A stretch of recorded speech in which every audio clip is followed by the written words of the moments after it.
All right, well, first of all, welcome to Flow with the Grow podcast. Super excited to have you. I am thrilled to be here today. Thank you so much for inviting me to connect with your audience. Heck yes.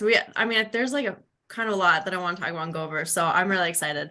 First, go ahead and just share more about who you are, what you do, and also more about why you do what you do. Okay. So hi guys, I am Brandee. I am a certified nutrition therapy practitioner and I am a self-proclaimed diet culture dropout, just like Sophia, which Heck I yeah. love. We have so much in common when it comes to that. But I'm also a huge, huge fan of all things related to gut health and hormone health.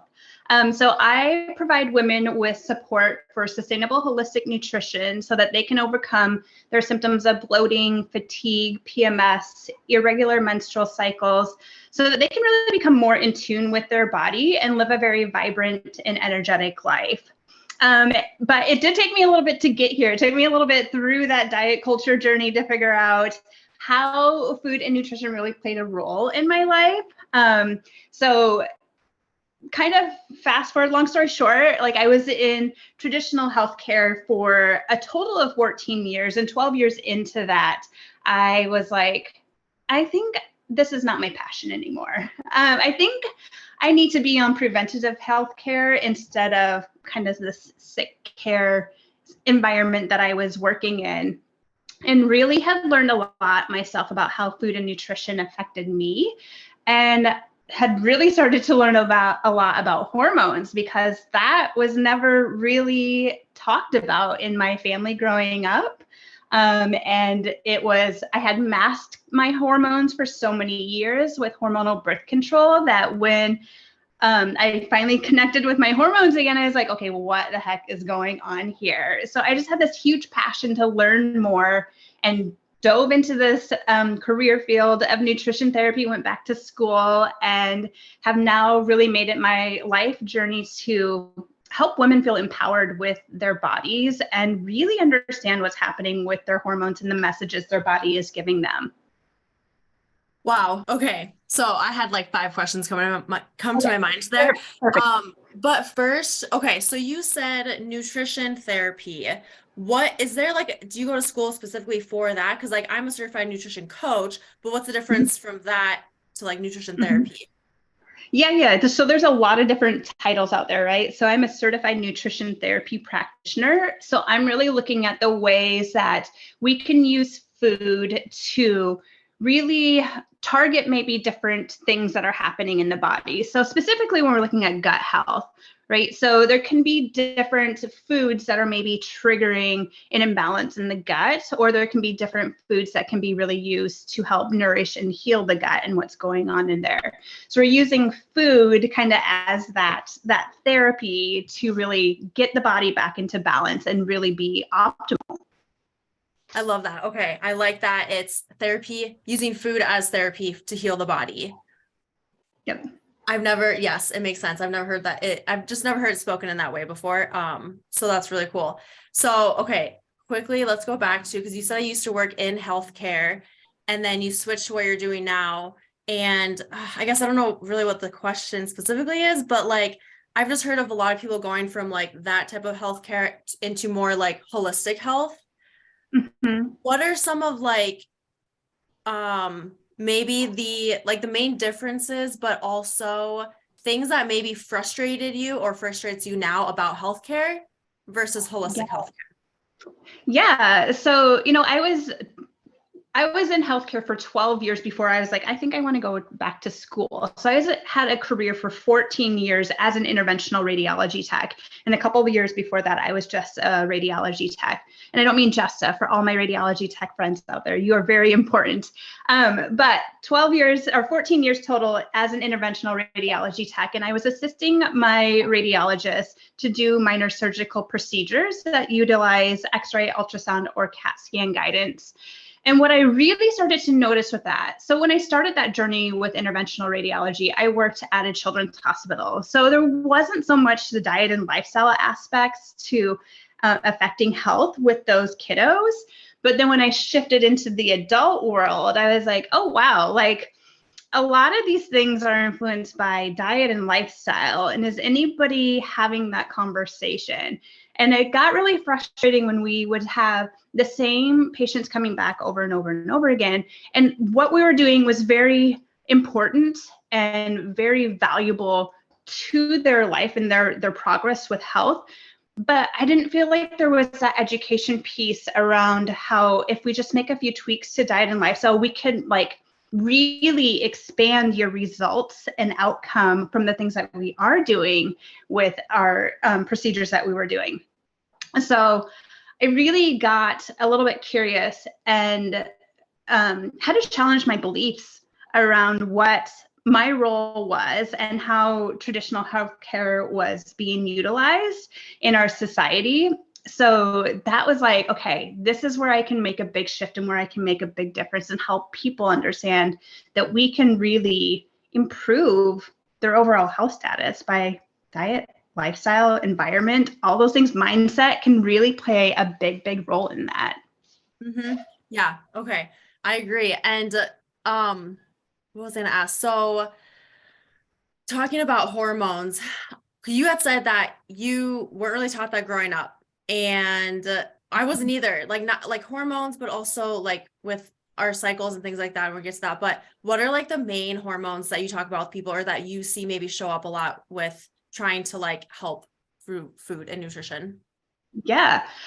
So I, like you, I grew up in the Midwest. I'm originally from Iowa, and I don't know if it was just a thing in Iowa or if it was just everybody that grew up in the like 90s, as I did when I was going through all the changes happening in my body, but it was just like not talked about as to like women bleeding every month and what's normal, what's not. And there was such a Band-Aid approach to being addressing anything that was happening with our hormones, where it was like, here, just take this pill and you'll be fine. So it became even more disconnected from hormones.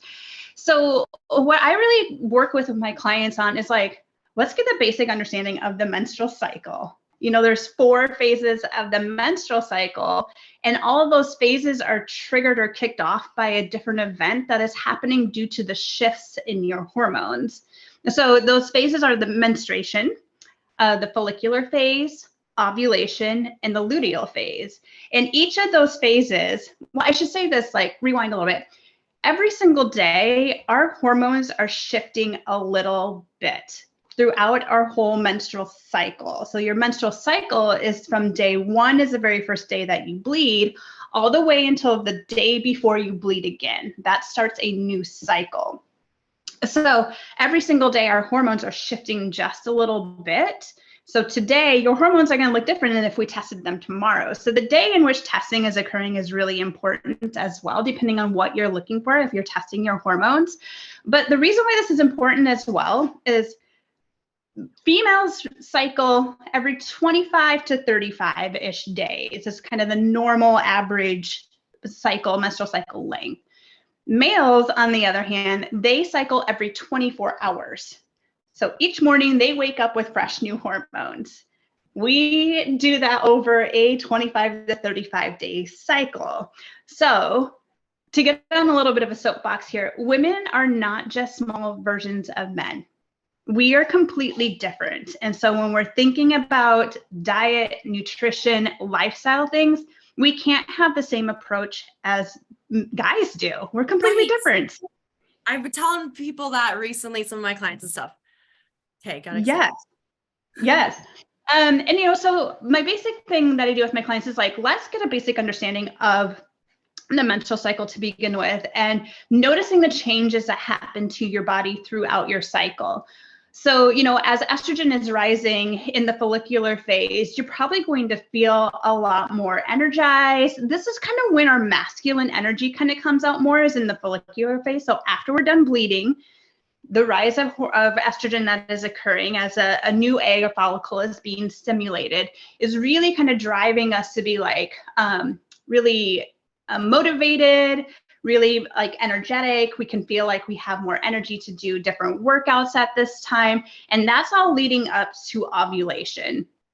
So with ovulation, it technically is a one-day event, but there's kind of process leading up to it. And then afterwards, there's kind of like a 5 to 7 day window in which we call kind of that ovulatory phase. And during that time, we can really feel energized. We can really be excited to do more group activities, hang out with more people, do workouts that are maybe more HIIT focused, really look at that strength training, try new classes, because we have now progesterone on board. Whereas before it was only estrogen.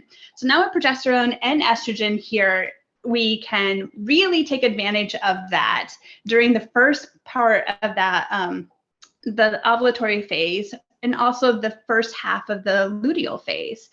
So about 7 days, 5 to 7 days after ovulation, that's kind of when we peak in that luteal phase. And that's if implantation of a fertilized egg does not occur, then our hormone levels start to decline. So as we enter that second half of the luteal phase, that's where we maybe don't feel as energetic as before, where we can kind of dial back and be like, hey, look, maybe I'm not going to lift as heavy today. Maybe I'm going to do more restorative type movement instead of more intense movement as we lead up then to our actual period that comes. And that's happening because both progesterone and estrogen have declined. We have no hormones left, so you can really feel tired and I want to feel like isolating at that time, want to kind of cocoon at home. And then, then menstruation starts again. So it's this finely orchestrated symphony of hormones that is happening during that time. Yeah. Okay. So, it's all so fascinating to me because I like you said for yourself, like it wasn't taught, like that stuff wasn't taught at all. So I remember, a friend sent me a podcast and just information about it. And I'm like, holy cow, like this makes so much sense. And also it was so validating because sometimes of the month, I'm just like, I feel like the world's on top of me. I just don't want to do anything. I'm just like low energy. And I feel like, I self-doubt, like that always creeps in a little bit more. But then there's times where I'm like high energy, let's get shit done, like super, so it's also validating that like, okay, I'm not crazy. It's not like, like that's a thing, like physically with our bodies, that's a thing. Right. You had mentioned how we're not, I don't know the words you use, but like not like mini men, like we're not just like whatever. Yeah. So can you explain that a little bit more? So if anyone's listening, they understand exactly like why that's important with like, if someone's goal is like to lose body fat or, overall health, I guess too, but. Yeah. It's just basically like with the hormonal shifts that we have every single day. If we look back at different studies that are done on different dietary, maybe what word am I looking for? I don't want to say fads, but dietary approaches. Let's say like either keto or intermittent fasting or whatever. If we look at the studies that are done on those are done on men and postmenopausal women because they don't have those hormonal fluctuations. As cycling women, we have those fluctuations. So we kind of can skew their data a little bit unless they're literally tracking like, okay, these women are all on day 1. These women are all on now day 7, like looking at that. But even if my day 7 could look very different than your day 7, because my hormones could be at a different point than yours, depending on my overall hormonal fluctuations that are happening. And some women have a very consistent, like 28-day cycle every month, whereas some other women might fluctuate a little bit and have maybe a 26-day cycle this month and a 32-day cycle the next month. So to say that like our hormones are the exact same each cycle is not true either. So all I say, why are we not little mini versions of men running around there? Hormones.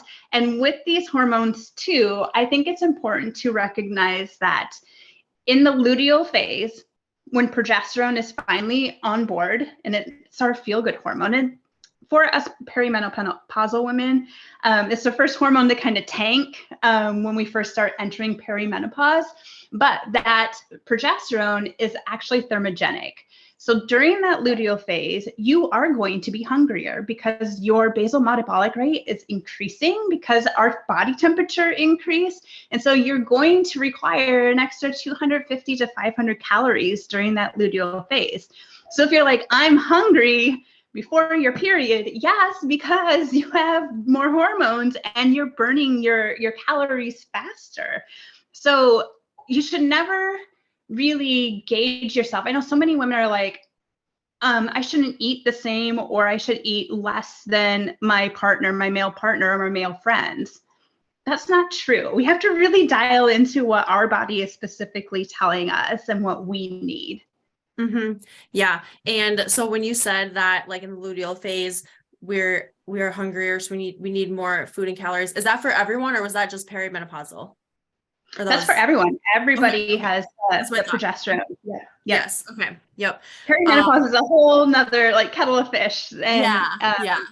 I mean, it's to briefly touch on it. It's like the 2 to 12 years before menopause actually sets in, when we don't have a menstrual cycle anymore. So it can be a good decade in which we could have a little bit of hormonal chaos going on. And so that's seems to be a lot of the women that I'm working with right now. And it's, I'm going through perimenopause too. And how long will I be in this stage? Who knows? But there's really nutritional and supplements that we can do to support that, plus lifestyle. Again, that movement piece, and like dialing into our cycle and not pushing our bodies too much. Yes. Okay. And I love how, like, even just talking to you, it feels like I feel empowered with my cycle now, whereas a lot of women are like, oh, I hate hormones, I hate my period, I hate blah, blah, blah. But like, I mean, we need it, and it's a part of like life, it's part of our bodies. But like, Yeah. you make it sound like it's like we should like elevate it and empower it through like nutrition and working with it. Yeah. And I would love if we could speak more freely about our periods and our menstrual cycle and not have to, I mean, gosh, for years it was always hide the tampon in the sleeve of my sweatshirt to like, don't want anybody to know that I'm on my period right now. Like, why do we do that? That's so true. Even like recently I'm like, okay, try and hide it. But then like lately I've also been like, no, like I don't care. Like it's just what happens. But that's so true. Yeah, we would like try and hide it. Like it's something to be ashamed of. Yep. It's been so taboo in our culture that, oh my God, women bleed every month. Yeah, we do. Yep. So like when you have someone come to you, do you guys first like dive into that? Like first it's just like cycles, hormones, trying to get like nutrition to support that. Do you, for each phase, have like specific foods that you encourage your clients to eat, or is it really dependent upon like how they're feeling? Yeah, so there are different foods that we can incorporate during the different phases that can really help support the hormones that are more prevalent during those phases. And I find that for most women, we are struggling in the luteal phase, when that's when we can have more PMS symptoms arising because maybe we don't have as much progesterone on board because either poor ovulation or we're just in an estrogen excess, kind of estrogen dominant state due to a variety of things. But during the luteal phase, especially, cruciferous veggies are super important. Getting enough fiber, super important, because the way that we're going to eliminate our extra hormones is through our fecal material. So we need to get rid of those. And that's when gut health really comes into play here too. Like making sure the gut is in a good spot so that we can eliminate properly, but also absorb the nutrients in our food properly too. So when I start out with my clients, we are really kind of zooming out as to what are the symptoms that they're experiencing. And then we also utilize some functional lab tests. So I usually focus on gut health first, because we have to think about our kind of different systems. They do kind of get prioritized here. So on the foundation of that is going to be your gut health and blood sugar balance. Those two we have to really focus on first if we want to have our hormones be on board for reproduction purposes, or even just to maintain life. Like even if your goal is not to have babies, you still need your hormones to be working well for you. So we can't kind of cherry pick from the top if we have a unstable foundation. And then also addressing, stress and how are our adrenal glands, what's the health of those adrenal glands? If they're feeling stressed out, our reproductive hormones are going to not be prioritized, and we're going to have kind of wonky cycles or absent cycles. Yep. And so I was just thinking about this because you said stress, and I talked to a lot of people at, I mean, just people in general, but also the gym that I work at. Stress is like a big thing for, I mean, I think for everyone, but it's just come up a lot lately, how much stress really affects. And it's almost like like when you're in it, you don't see or feel how it's affecting your body, and like maybe ability to lose weight or ability to like feel better or whatever, and like doing things to help with that. But yeah, I mean, I just think it's really important. And other than like nutrition wise, what are some things stress wise that you encourage people to do when it comes to like minimizing or like reducing stress? Yeah. Well, one of the biggest things is take a breath. So Mm-hmm. many of us are like holding our breath all day, and Yep. we're running from activity to activity, and we're just feeling super burned out and stressed out. And oh my gosh, there's so many deadlines. And we aren't sending that signal of safety to our body at all. But if we can take a deep breath, like in for 4 counts, hold for 4 counts, out for 4 counts, hold for 4 counts, then we start stimulating that vagus nerve. So the vagus nerve is going to run from the brain all the way through the body. And so what's happening is this huge communication pathway.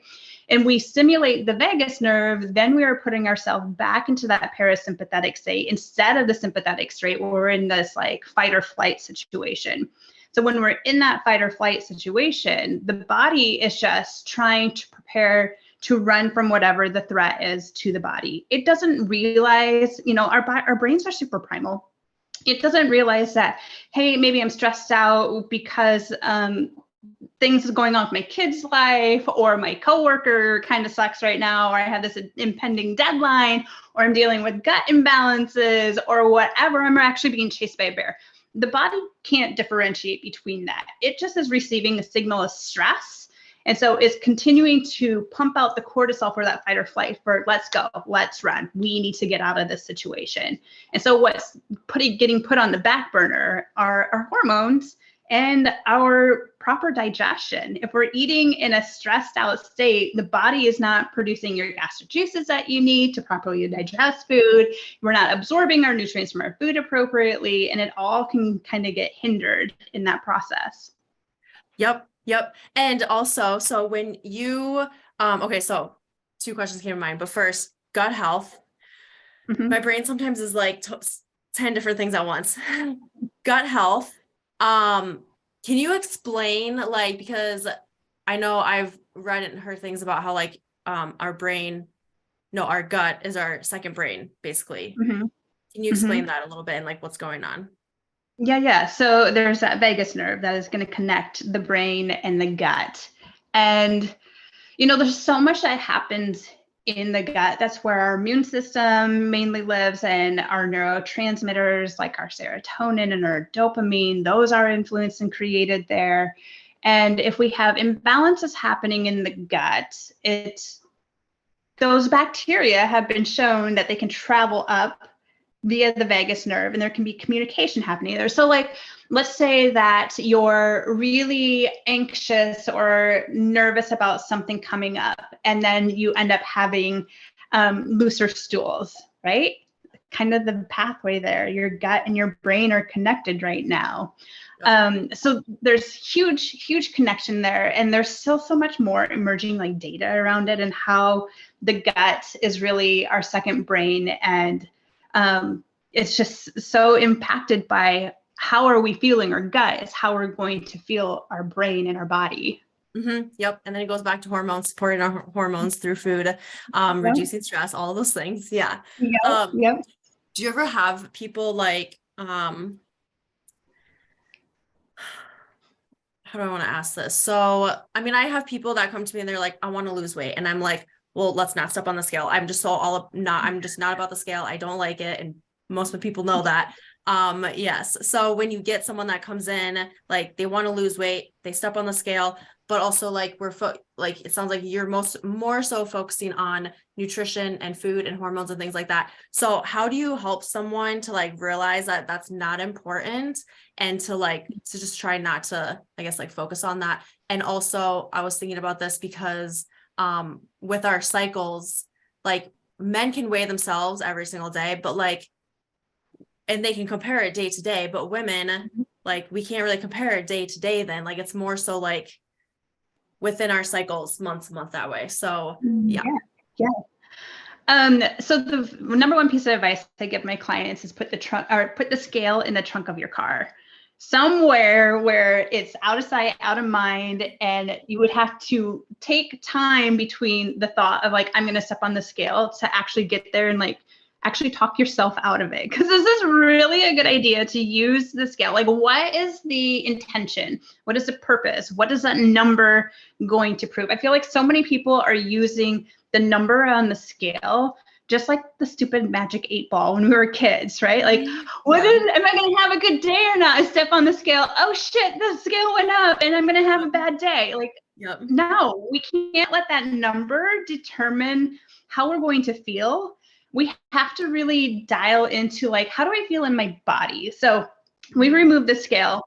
I ask clients to put it away, out of sight, out of mind, to break that habit of getting on it every morning. And then when we do bring the scale back in, I really make sure that my clients are in the right mindset and that this number is just a number. This doesn't influence who you are as a person. It doesn't influence how your day is going to go. You know, we don't want to use like the scale went up and so now I have permission to eat whatever I want. And we don't want to use the scale as the scale went down and now I have permission to eat whatever I want to, right? There's a little self-sabotage that can happen there.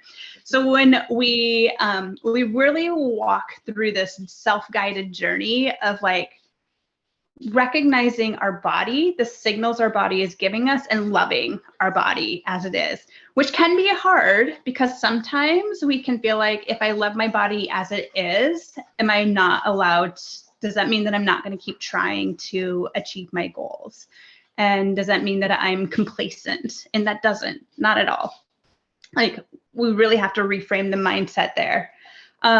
So if weight loss is your goal, we first have to understand the things that are influencing weight: stress, hormones, gut health, blood sugar imbalance. If those are not optimal, then we will never see that scale move in an appropriate way. So, and plus going through like even a gut healing protocol, sometimes you might gain a little bit of weight while we're working on healing the body. But we all have to work on sending those signals of safety to the body. Does the body know that it's safe and it's okay to lose weight? Are we telling it that, hey, I love you and you look really good today and it's okay if you decide to transform? Like, I'm going to love you on this whole journey.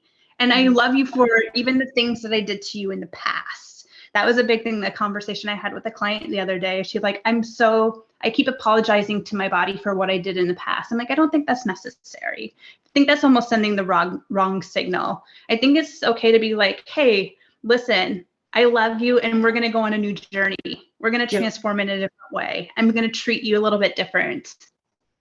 I just got so many goosebumps from everything you just said. Like, yeah. Yeah, wow. I just feel like so many people need to hear that. And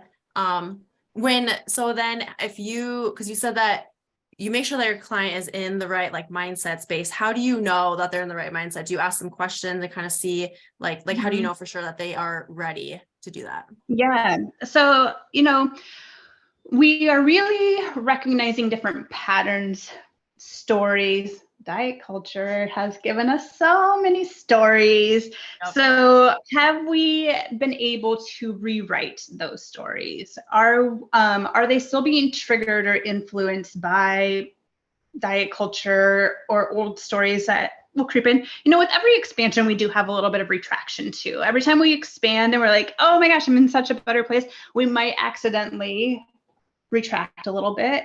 But what I always tell my clients too is like, you're not going to retract as far back as you went before. And you have this foundation now. We're building a stronger foundation every time that, okay, let's say that, I don't know, you did get on the scale and you beat yourself up and you decided to have donuts all day. Okay, we're going to release that. No shame, no story attached to it. No need to feel guilt around it. So we're really rewiring the brain a ton and talking about how they're utilizing food. Are we searching out some type of like core need through food? And are there other ways that maybe we can do that? Maybe we really do need to call a friend, or maybe we really do need to, what are some other ones?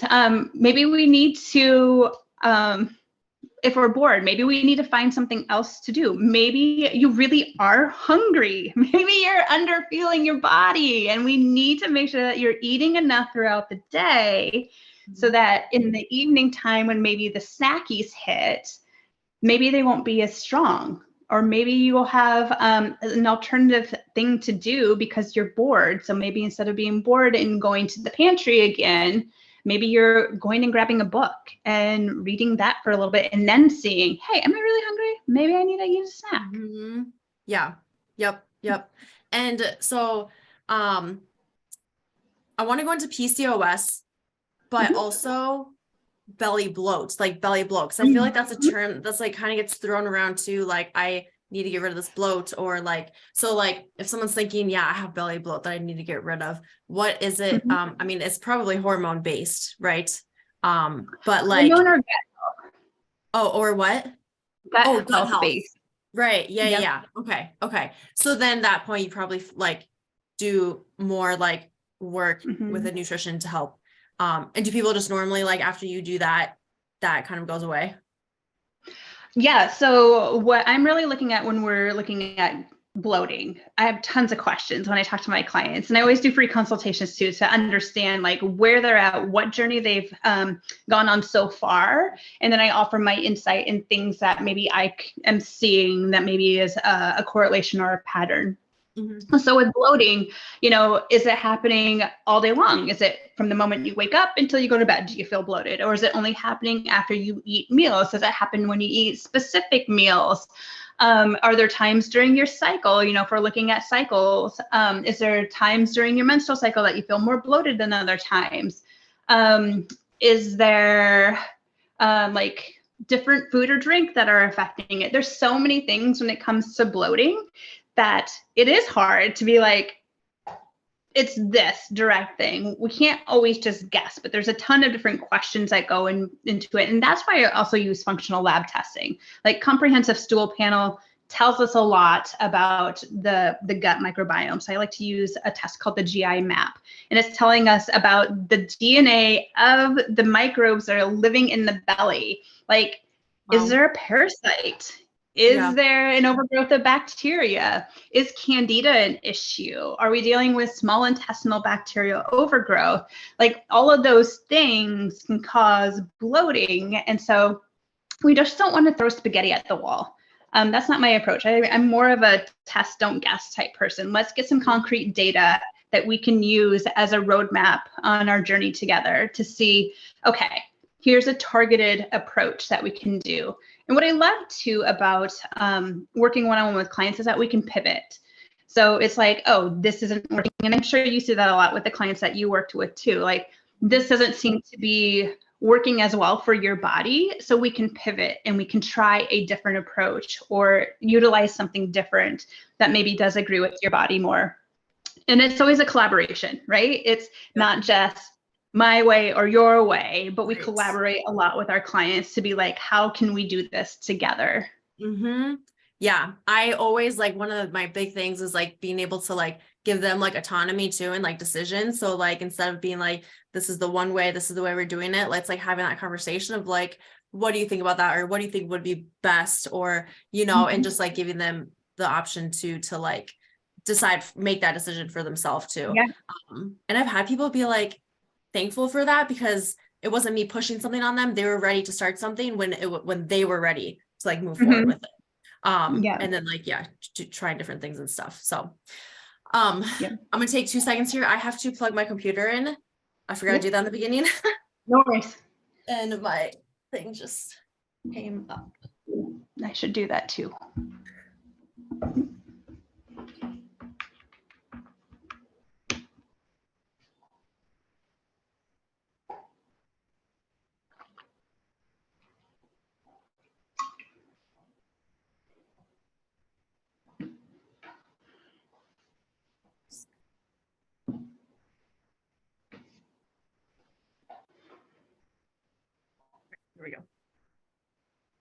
So, PCOS, do you have clients that have PCOS and you work with them? Okay, I'm Mhm. super curious to know more. Like I know some here and there, and I've worked with a couple people, but yeah, I would just like to know more about like the ways that you work with people and how you've helped them. Yeah. So PCOS, also known as polycystic ovarian syndrome, is really an inflammatory process of the endocrine system. So it's going to affect hormones, it's going to affect the reproductive organs, and it also does affect our metabolic function. So characteristically with PCOS, we're dealing with probably likely some insulin resistance and altered androgens or testosterone. And sometimes, not always, you can have cysts on your ovaries. So there's kind of three criteria when it comes to PCOS: high androgens, irregular cycles, or not having a menstrual cycle at all, and cysts on your ovaries. Did I say that already? Cysts on your ovaries, high testosterone, and irregular cycles or no cycles at all. And so that's kind of the basis when it comes to getting a PCOS diagnosis. I don't diagnose in the work that I do, but you can go to, like, if we are suspecting some PCOS going on with you, we can take that information to your primary care physician and they can do further testing with that. But with PCOS, again, you need like two of those three to kind of check those boxes. And I found out at the age of 38 that I have PCOS. And I didn't know for so many years because I was so disconnected from my body for so many years. I was on hormonal birth control for 17 years. And unfortunately, that is kind of the approach that traditional medicine will usually push women down when they are having irregular menstrual cycles. And they'll tell them, we need to regulate your cycle with hormonal birth control. But that's not regulating anything at all. It's kind of masking all the symptoms. It's a Band-Aid approach. Hormonal birth control is, synthetic hormones, and our body doesn't quite know what to do with those, but it's shutting down the communication between our pituitary gland and our ovaries so that the body doesn't have to create these hormones anymore. So it almost is mimicking like menopause when you're on hormonal birth control, because we're shutting down that ovulation.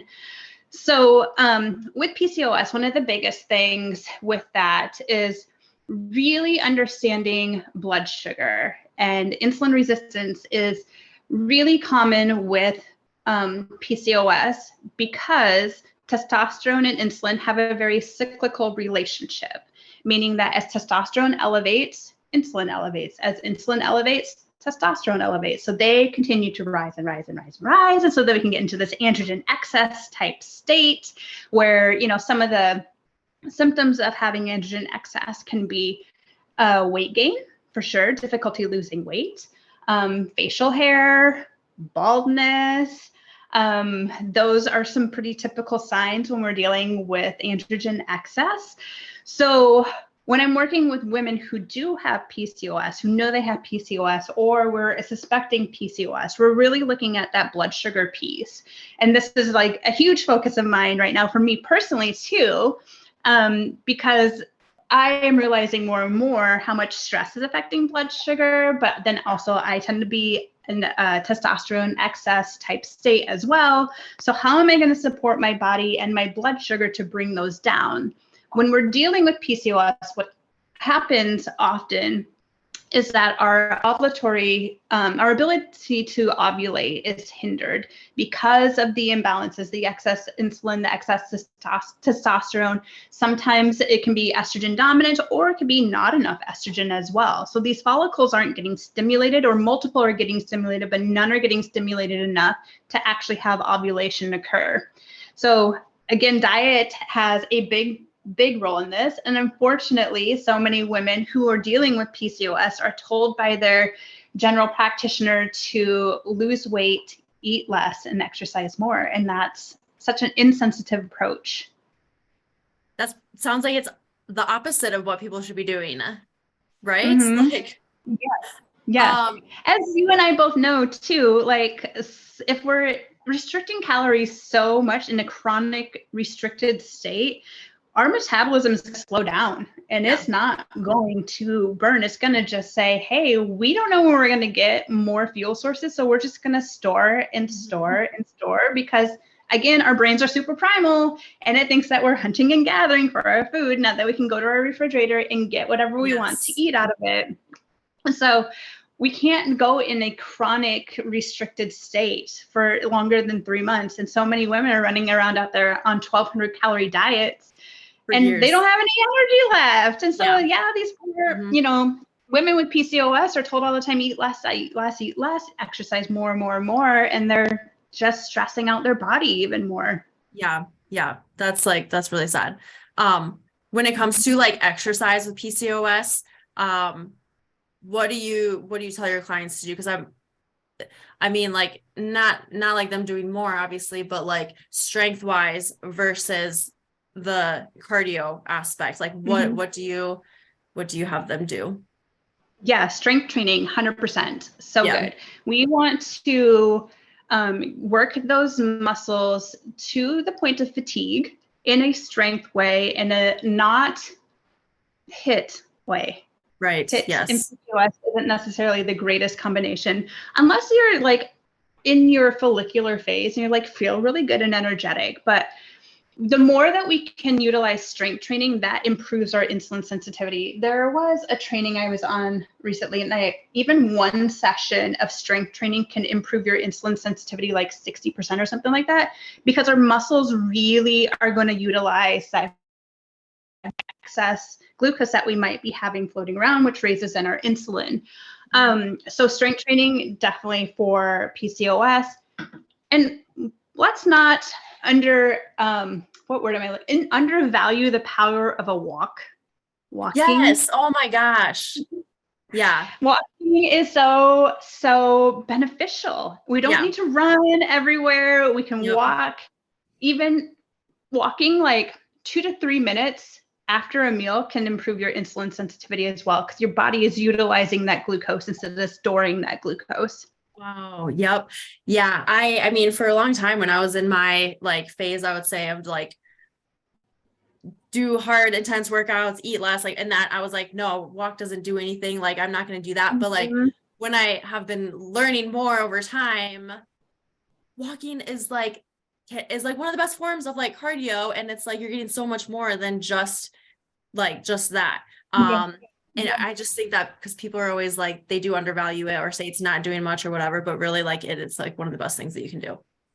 Yeah, I hear you with that too. I used to, as a former half marathon runner, I was like, walking?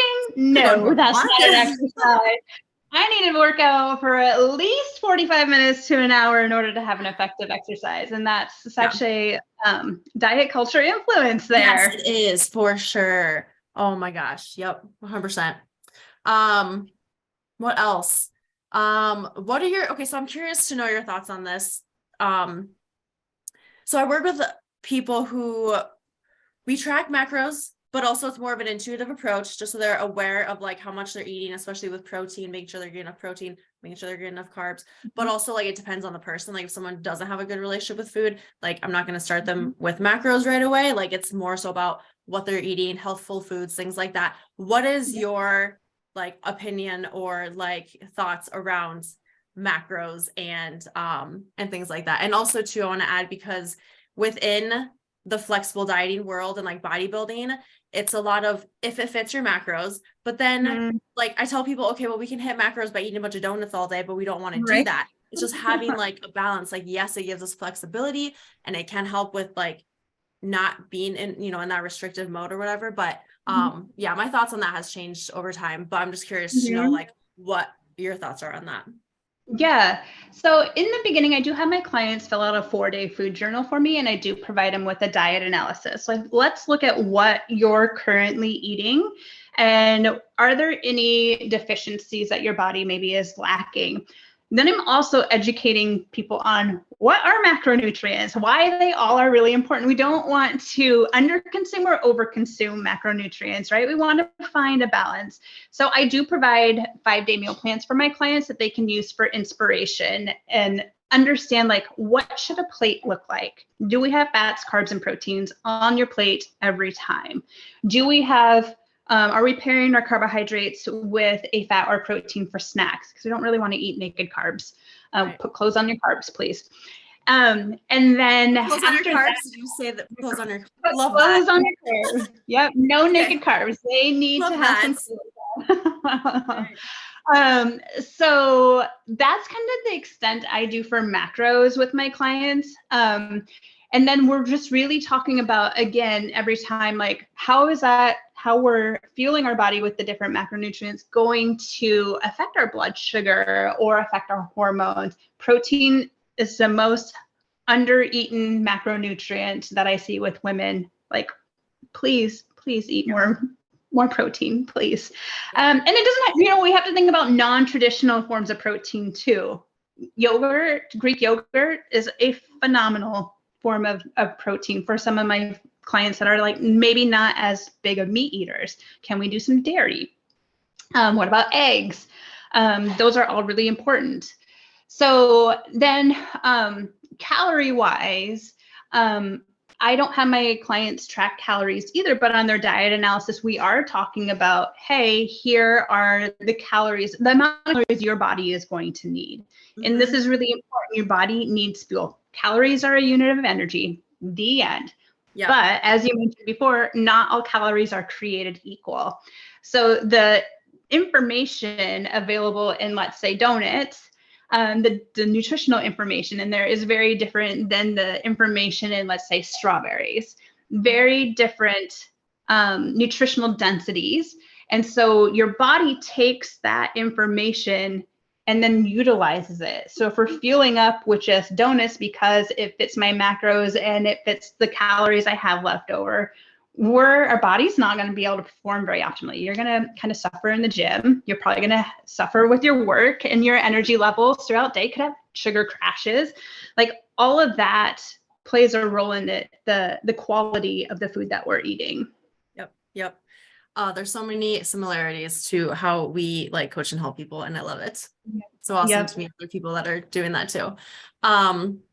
What's like your favorite, like what are you most passionate about when it comes to like helping people or like teaching someone on? Like, is it hormones, gut health, PCOS, cycles? Like, what aspect, I guess, of like woman hormonal health is your favorite? Would you say? What was my favorite? I think the one that is the most tangible for a lot of my clients is improving their gut health because they see a reduction in their symptoms. Mm-hmm.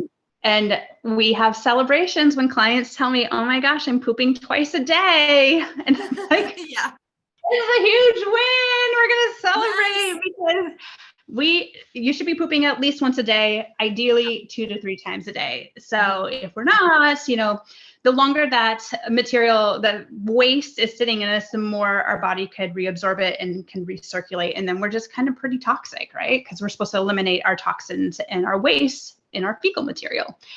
So anyway, having them feel wins with how their body feels, definitely, because we don't want to use the scale. The scale is not a barometer for success. It doesn't know the transformation that the body is going through. It doesn't know the state of the gut. It doesn't know the mental, like where you're at mentally with your relationship of food.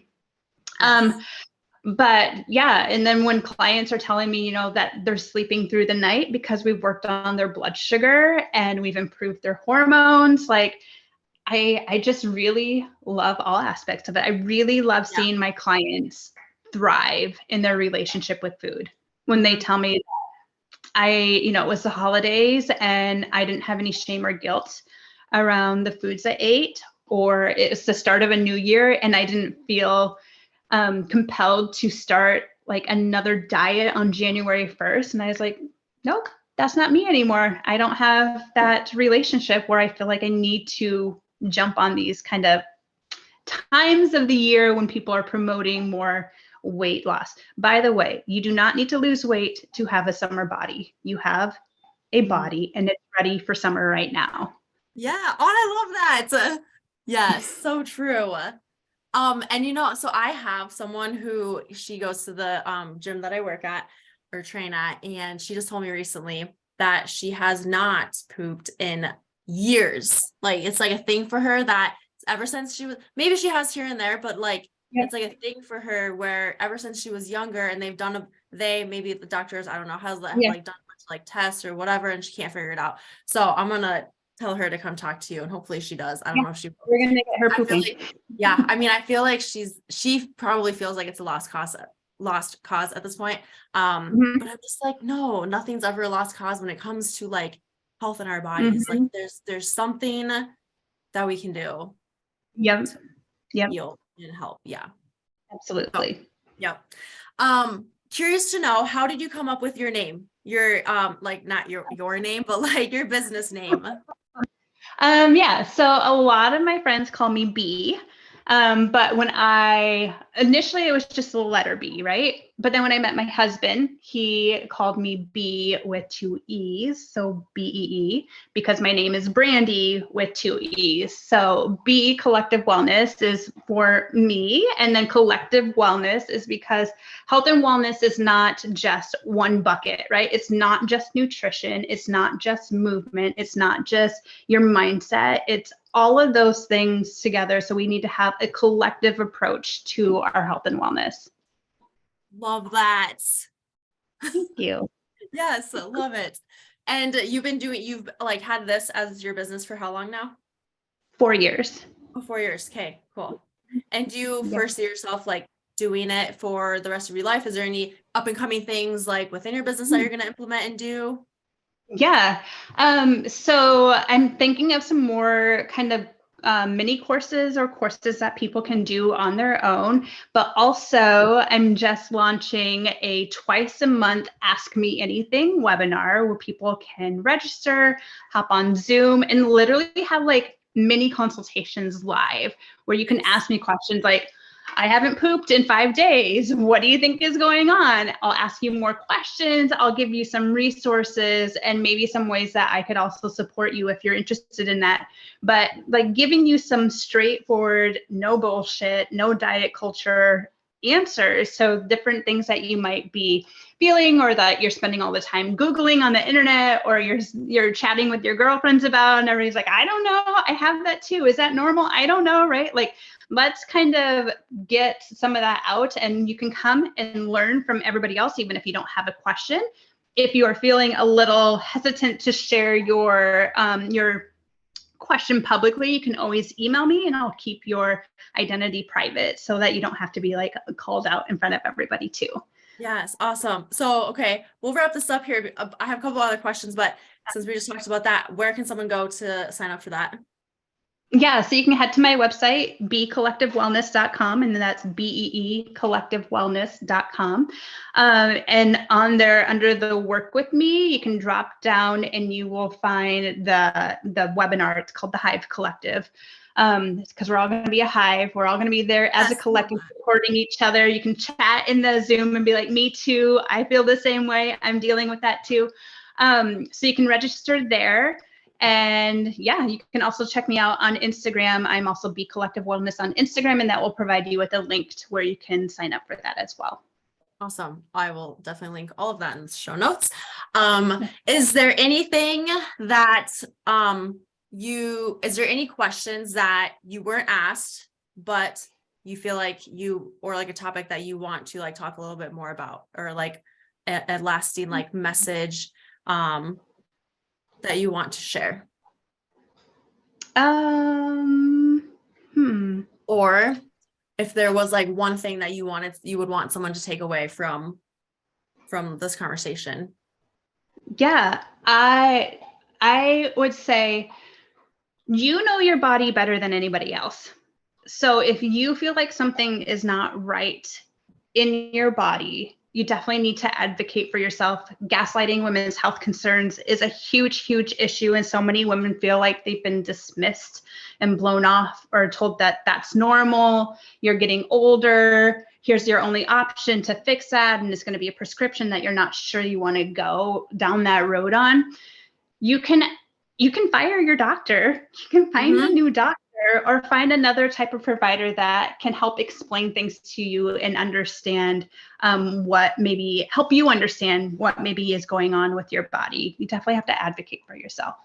Yes. Oh my gosh. I think that is such a problem. Like with like modern medicine and traditional, it's just like telling people that, yeah, like things are normal. Oh, you know what? Okay.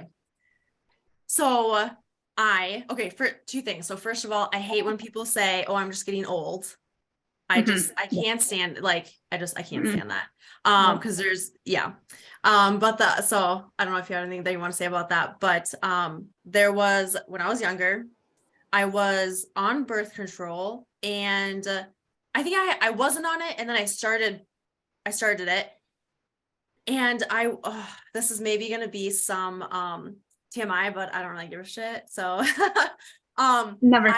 I was having like discharge, like Hmm. not discharge. No. It was just like wetness. Hmm. Like it I would have like tampon in, and it would just be like it was like bleed through, but it wasn't blood.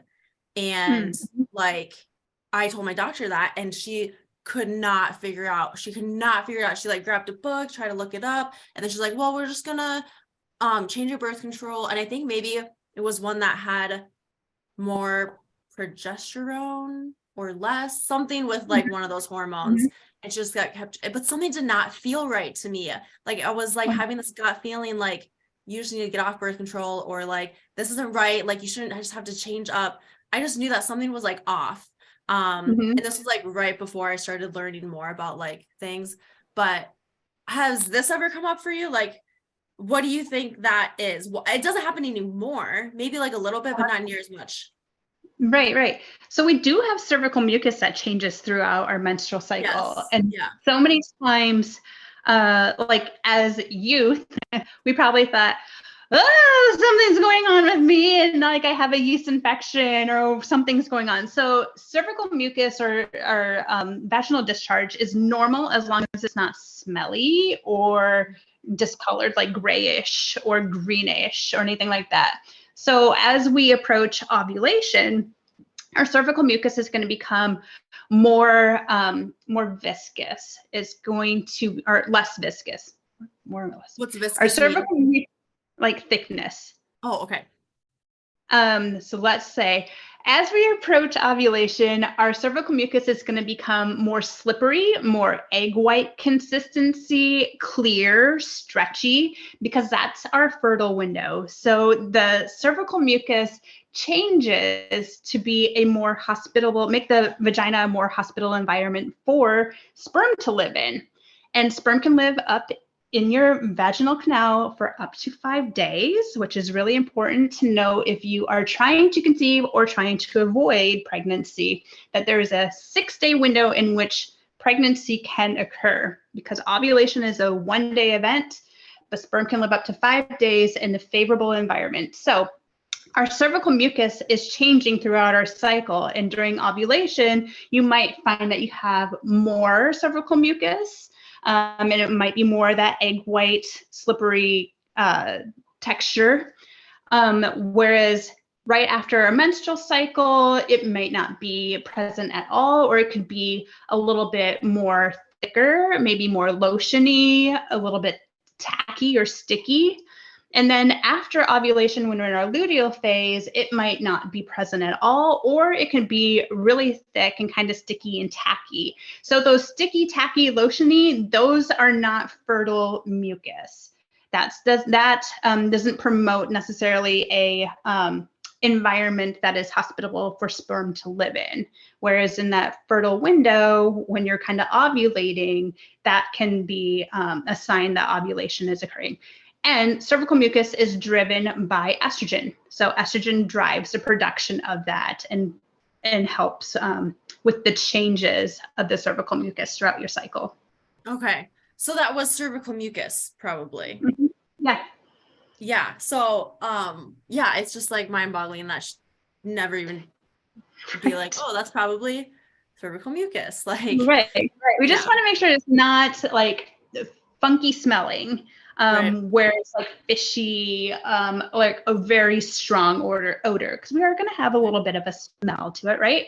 And if you dial into your own personal body, you're going to recognize as hormonals or as a hormone shift, it can smell a little different as the viscosity of it changes too. Yep, very true. All right. There was one other question I had, but I cannot remember what it was, and I'm gonna listen back and just be annoyed that I couldn't remember. That's right. Maybe it'll come to me. So wrapping this up, last few questions here. Mhm. First one, what is the best advice you've ever received? Best advice I've ever received is to stop running because my adrenals were taking a beating, and to start strength training because I really needed to work on improving my insulin sensitivity. Love that. And what's been the worst advice you've ever received? That the Mirena IUD was the best option for me. And instead of exploring other forms of birth control, like the copper IUD, they just tried to scare the pants off you with the copper IUD. Not that the copper IUD doesn't come without issues as well. And it can, there's been some studies saying that it can influence hormones, even though it's not hormonal based. But giving me the education and resources for like, hey, barrier methods are very effective at birth control as well. And maybe exploring the root cause of my symptoms related to my hormones would have been more beneficial than putting a Band-Aid approach to it. Mm-hmm. Yes, yes. Hate the Band-Aid approach. Yes, yes. Third question, what would be like your favorite? It could be like a book or an audio or maybe like a person that you follow. Like just yeah, one of those kind of like personal development or maybe nutrition, whatever. One of your favorites.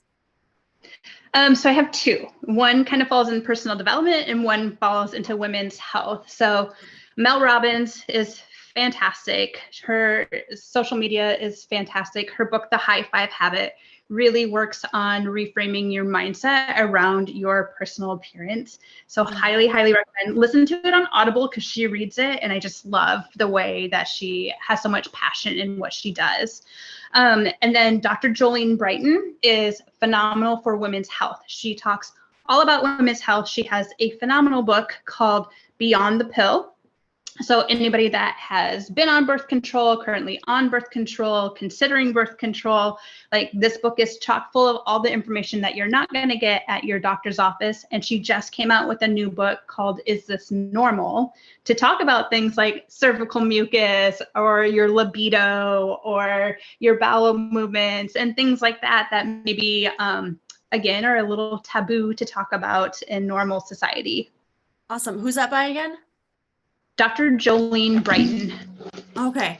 Yeah, I have definitely heard of that book before. Nice. Yep. And then lastly, so this podcast, Flow with the Grow, when you hear that, when you see that, what comes to mind for you? What does that mean for you? So that I thought about that a little bit. What does that mean for me? And I think I envision a flower growing, first of all, when you tell me that.